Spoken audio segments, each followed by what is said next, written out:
അതെ, നമ്മുടെ പൂജയെ പോലൊരു മിണ്ടാപ്രാണി.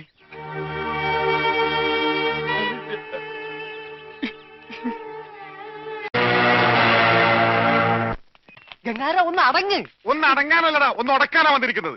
എന്റെ പൊന്നനന്തരവനെ നിങ്ങൾ തല്ലി ചതച്ചിടടാ. ഗംഗാര ഇതിപ്പോ ഞാൻ പറഞ്ഞാണെന്ന് അവരറിയും, എന്റെ പണി പോവും. പണി പോട്ടടാ, നീ കടപ്പുറത്തേക്ക് വാ, നിനക്ക് അവിടെ പണി തരാം. കടപ്പുറത്ത് വന്നിട്ട് ഞാൻ എന്തോ ചെയ്യാൻ? നീ ഒന്നും ചെയ്യണ്ടടാ, നിന്റെ ചൂണ്ടക്കുറത്ത് കടലിലേക്ക് എറിഞ്ഞ വലിയ സ്രാവിനെ പിടിക്കാം.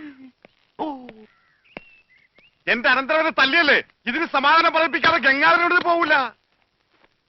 ഗംഗാധര, അത് ഒരബദ്ധം പറ്റിയതാ. അബദ്ധം? ബദിരനും മൂങ്ങനുമായി ഒരു മിണ്ടാപ്രാണിയെ തല്ലിച്ചതക്കുന്നതാണ് അബദ്ധം. ഇപ്പൊ ഇതിന് സമാധാനം പറയണം. എടോ, ഒന്ന് പതുക്കെ പറ. അവനകത്തുണ്ട് സിക്കന്ദർ.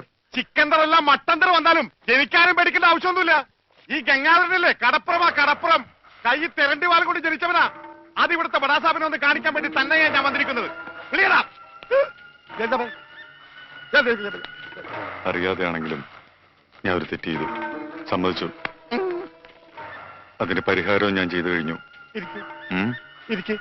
അവനെ വിളിക്കും.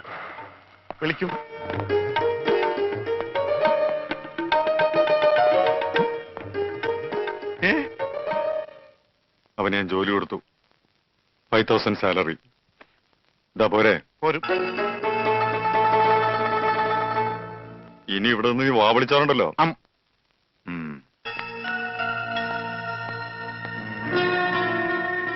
ഈ 5,000 എന്ന് പറഞ്ഞ എത്രയാ? 5,000. കൊടുക്കും. ആരും ഇവിടെ വെറുതെ പണിയെടുക്കണ്ടെന്ന് ആ സിക്കന്ദർ പറഞ്ഞിട്ടുള്ളത്. വാടാ 5,000 അനക്കണ്ട. 5,000 അനക്കണ്ട. ഞാൻ പോയിട്ട് 1-ാം തീയതി മടങ്ങി വരാം. ഞാൻ പോയിട്ട് 1-ാം തീയതി മടങ്ങി വരാം.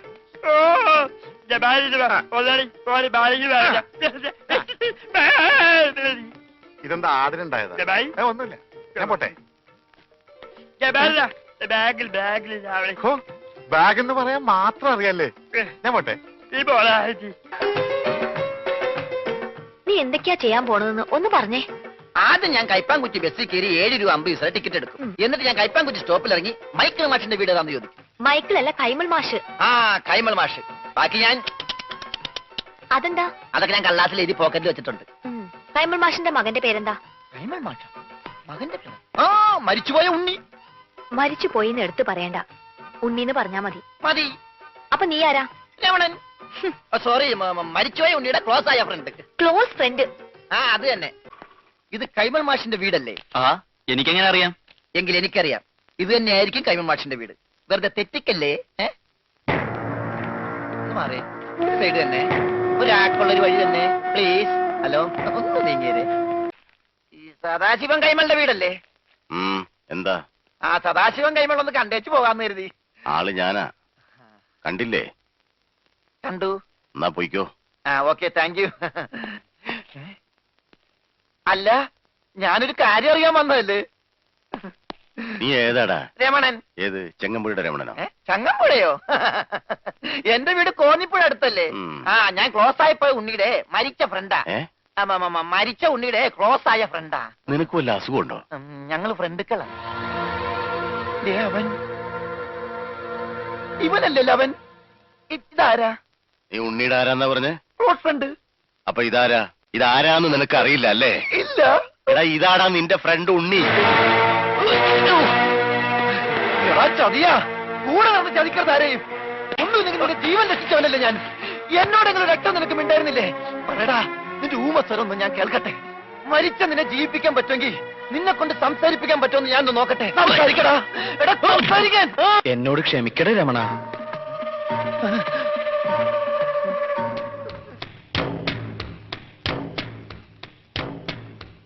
തന്റെ അനന്തരവൻ എത്ര കാലമായിട്ട് തന്റെ കൂടെ ഉണ്ട്? ഒരു 30 വർഷമായിട്ട് എന്റെ കൂടെ ഉണ്ട്. അപ്പോ അവൻ എത്ര വയസ്സായി? ഒരു 27-28, അതിൽ കൂടില്ല. കണക്കുകളൊന്നും ശരിയാകുന്നില്ലല്ലോ ഗംഗാര. പേടിച്ചിട്ടാ. പണ്ട് എനിക്ക് അങ്ങനെയാ, പേടിച്ചെനിക്ക് കണക്കേറ്റി പോകും.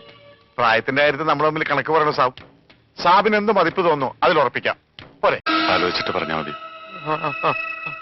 എന്നോട് ചോദിക്കാണ്ട് എന്റെ കല്യാണം നടത്താൻ അയാൾ ആരാ? നിന്റെ അമ്മാവൻ. അമ്മാവൻ മണ്ണാങ്കട്ട.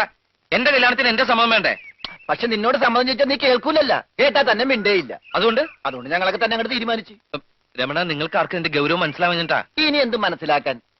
മിണ്ടാതിരുന്ന ഓട്ടോമാറ്റിക്കായിട്ട് നിന്റെ കല്യാണം നടക്കും, മിണ്ടാ ഓട്ടോമാറ്റിക്കായിട്ട് നിന്റെ മരണവും നടക്കും. ഇതിൽ ഏത് ഓട്ടോമാറ്റിക് വേണം നീ